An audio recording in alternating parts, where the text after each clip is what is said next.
rub me, sexy lady. Touch me, taste me, yes, no, maybe. I got a lot of love and I'm gonna give my heart to you so we can live together forever in paradise. Anything for you, I'll sacrifice. My money, my cars, and diamond rings like SWV, girl, anything. It's a pretty little devil with the... Good evening and welcome to a program produced by the Gay Liberation Network. I'm Bob Schwartz, and to my right is Andy Thayer. Tonight we're going to be talking about our recent big project of declaring independence from the Democrats. Now, we will take your calls, but please give us about 10 minutes into the show so we have an opportunity to present our material. This year at the Pride Parade, we had a huge banner, and maybe we'll have a picture of this, which proclaimed LGBT people declaring independence from the Democrats. Now, today I got a message on the computer that pointed out to me something that I knew, but seeing it there in stark relief was instructive. There was a list of people who are who identify as conservative Republicans who are supporting marriage equality. People like Glenn Beck, Dick Cheney, Laura Bush, and Cindy McCain, Elizabeth Hasselbeck, and a few others. These people are supporting marriage equality. Then there was a name of a very prominent person who doesn't support marriage equality, namely Barack Obama. We could add to that list the Democratic candidate for governor of Illinois, Pat Quinn, who is also against marriage equality. He's for second-class civil unions. The Democratic Party, under the leadership of Obama and Reid and Pelosi, has really not delivered on the promises that they made. They've denied us equal employment protections. They've exiled binational couples who can't get rights to stay here. They're using bigoted standards to discharge us from the military. They're arguing in court not only to support the Don't Ask, Don't Tell, the military gay ban, but the Defense of Marriage Act, which Obama says he's against, but he continues to send his Justice Department into court to argue in support of it, in spite of the fact that some past presidents have not done that on issues with which they disagree. He's continuing the Bush faith-based funding of sectarian projects, which are frequently anti-gay, cutting international AIDS funding, freezing domestic spending while spreading America's wars, and taking military spending to record levels. So there is a great deal of dissatisfaction with the performance of the Democratic Party, as we found out in the largely favorable response to our contingent in the Pride Parade. But Andy, I want to ask you, I mean, do you think that this will translate into people staying home from the polls, and why do you think it's a good idea that we not simply hold our nose and vote for the supposed lesser evil? Well, that's literally what people have been doing for going on 30 plus, 40 plus years now, with the unfortunately the demise of the activist movement of the late 60s, early 1970s. People have been holding their nose and voting Democratic, and what we've gotten over and over again is betrayal, not just of the LGBT movement, but frankly immigrant rights movements, movements for African American freedom, women's freedom, that you've seen this whole trajectory since people gave up in large part on making change in the streets in the mid-70s, that things have really moved backwards over and over again.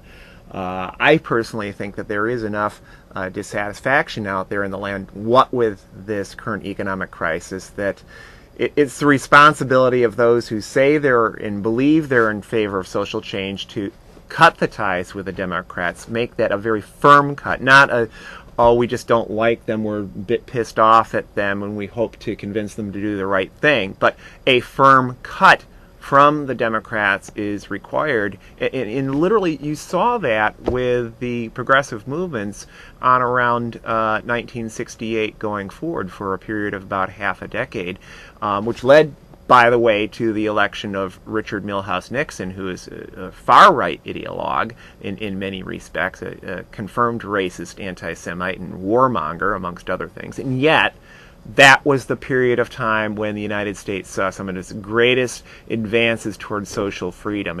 And frankly, the LGBT movement, that's lesbian, gay, bisexual, transgendered people, for those who aren't familiar with the acronym, has been supporting the Democrats quite loyally for many years now. And now that we've got a Democratic House, Democratic Senate, Democratic President, we've gotten virtually no movement. The few times we've gotten a few very minor reforms around the edges has been when there has been typically a firestorm of protest against the latest outrage coming out of the White House.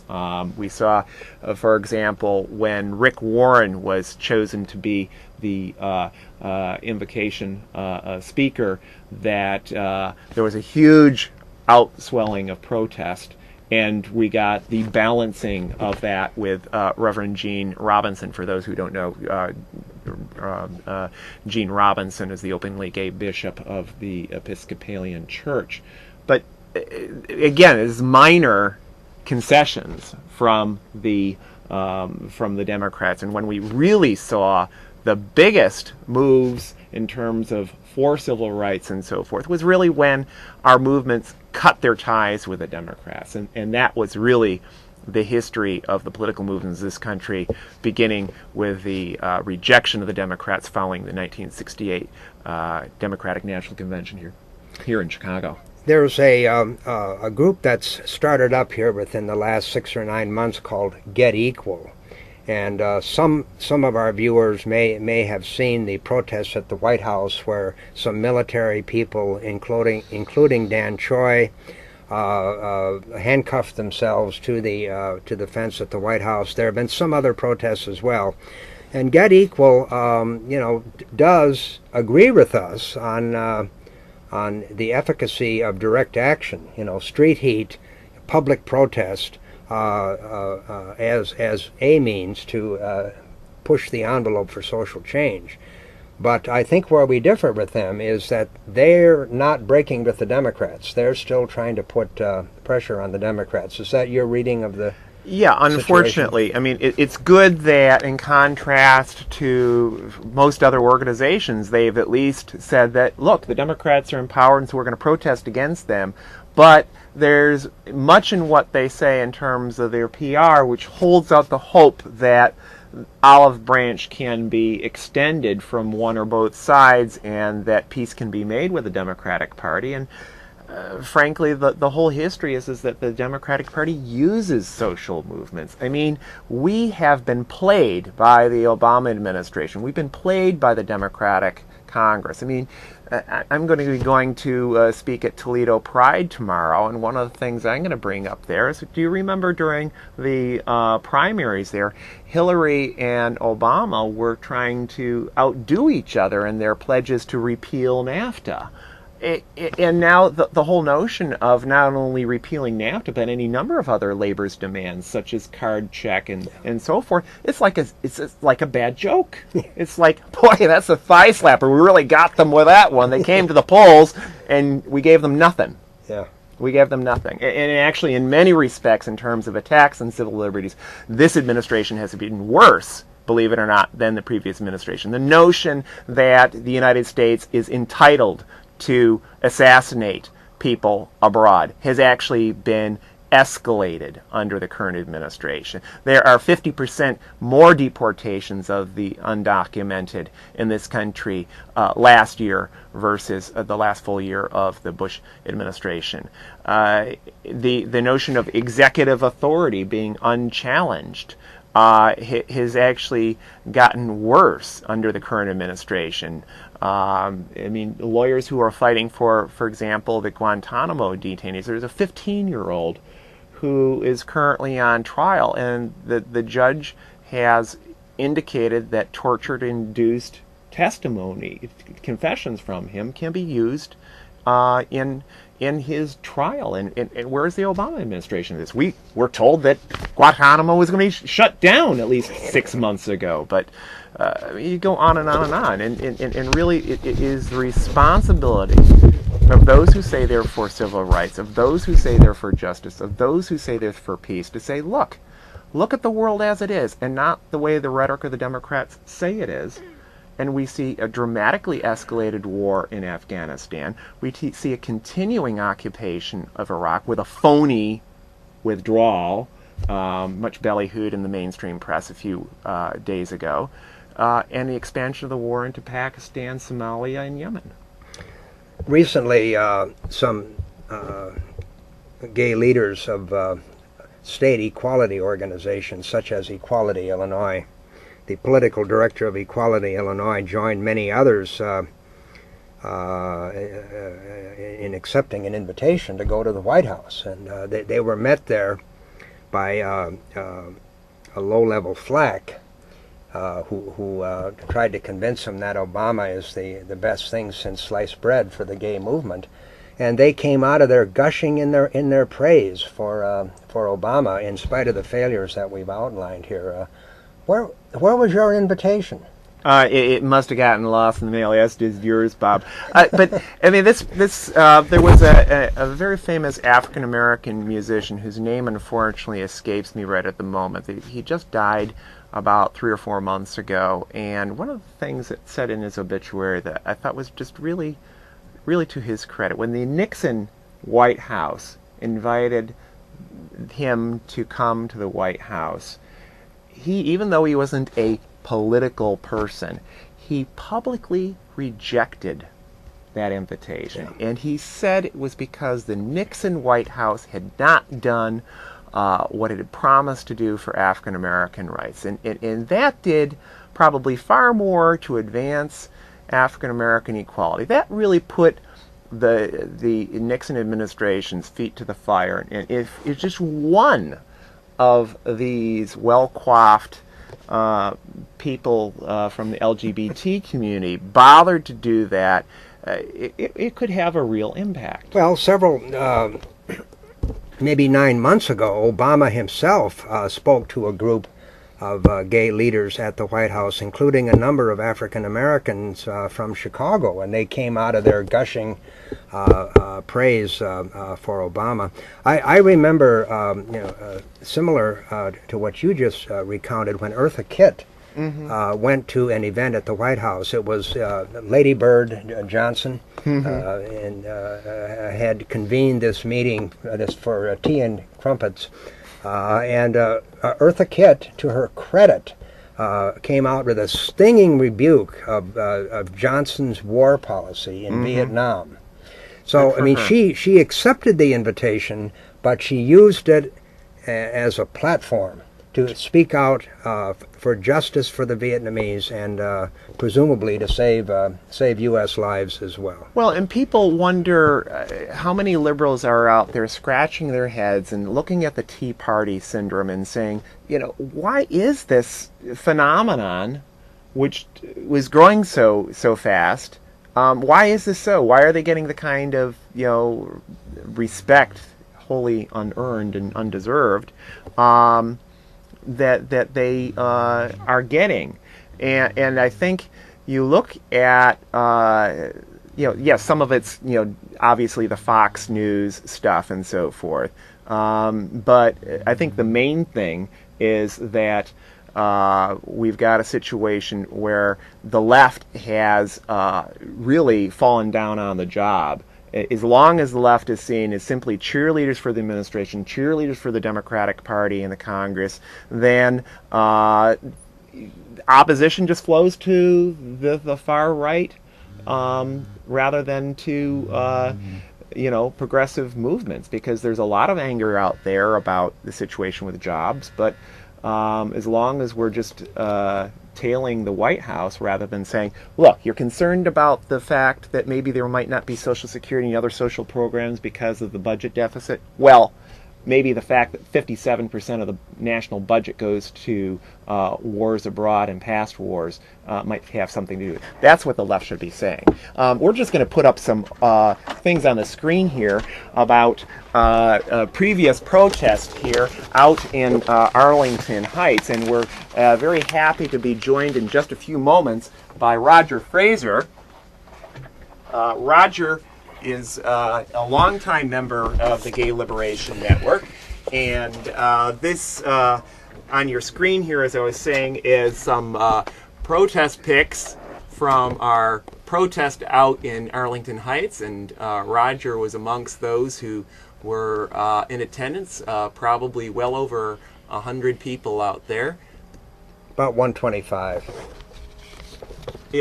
Bob, do you want to say something about the protest? The protest was held, as Andy mentioned, in Arlington Heights at a right-wing Christian school there called the Christian Liberty Academy. The leader of the anti-gay Americans for Truth about homosexuality convened a series of meetings out there, a so-called academy, making appeals to people as young as 14. Get them young and teach them hate. Was how we looked at it, and we had many more people there than those in attendance at the event there that night.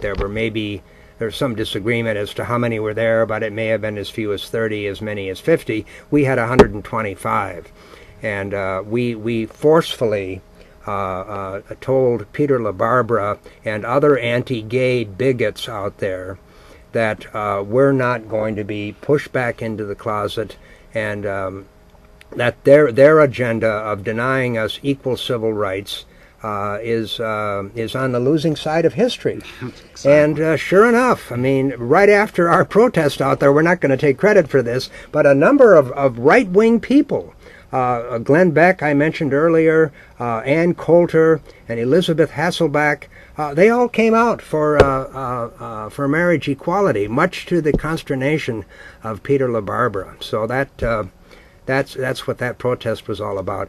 Joining me now is Roger Fraser, who was caught in traffic, and I'd like to put to Roger the same question that I put to Andy. We've been talking about the failure of the Democrats under the leadership of Obama, who claimed to be our fierce advocate, and Nancy Pelosi and Harry Reid. Their utter failure to deliver on virtually every promise they made, and our response now is to declare independence from the Democrats. Why is that important, Roger? Well, let me answer it in this way. This weekend is the anniversary of the March on Washington, and there's been many marches on Washington, but the one in 1963 by the Civil Rights Movement led by Martin Luther King is probably the iconic one. And let me put it this way. Let's put this in historical perspective. Why was there a March on Washington in 1963 in August? And the answer is, and this is not generally known, was that this was a method to put pressure on the Democratic Party to do the right thing. Up until that time, under John Kennedy and his brother Robert, there had been, the same kind of malingering toward civil rights for African Americans as today we see the Obama administration doing the same kind of thing with respect to LGBT rights. In other words, although there was a movement on the ground, there was no action in Washington with respect to realizing the legislation, pushing the legislation through Congress. The March on Washington in the summer of '63 was designed to do just that. We need to do the same kind of thing here in across the country with respect to LGBT rights. We need to put pressure on this administration by going to the streets, by holding marches, rallies, demonstrations, protests involving both CD and non-CD. We need to build a mass movement if we're going to secure our rights. You know, there was a sign held up at a baseball game a few years ago. The team was about ready to be eliminated from contention, and the sign said, "Either we make history, or we will be history." And I suggest that that sign also applies to our movement too. Unless we are prepared to be active and agents of history, not just simply spectators, not just simply holding our hat in hand and going to these politicians, Bob, you know, we're not going to gain our rights. Our rights are going to be won by ourselves, by us, in the streets, and that is the only way it's going to occur. Yeah, I think American history is replete with examples of where mass struggle, including armed struggle, if you want to include the Civil War, the labor movement, the women's movement, the movement for immigrant rights, any number of movements have been successful, not by sending people into the voting booth, but by mobilizing, organizing, and taking to the streets. Right, exactly right. The labor movement in the 30s, the suffragettes at the beginning of the last century, there are any number of the abolitionist movements. These movements gained traction not by voting, not by worrying about which political party was in office. They gained traction. They gained they gained credibility by organizing ordinary people like ourselves into a movement, and that's what we need to do today. And that's why we're calling for a Declaration of Independence from the Democrats, the Republicans as well, and we'll no doubt have opportunities to discuss this at greater length in future programs. We do want to thank you for tuning in tonight. Roger Fraser is now sitting at my right. Andy Thayer was there a few minutes ago, and we hope that you'll be tuning in for our next program. Thank you for watching, and good night.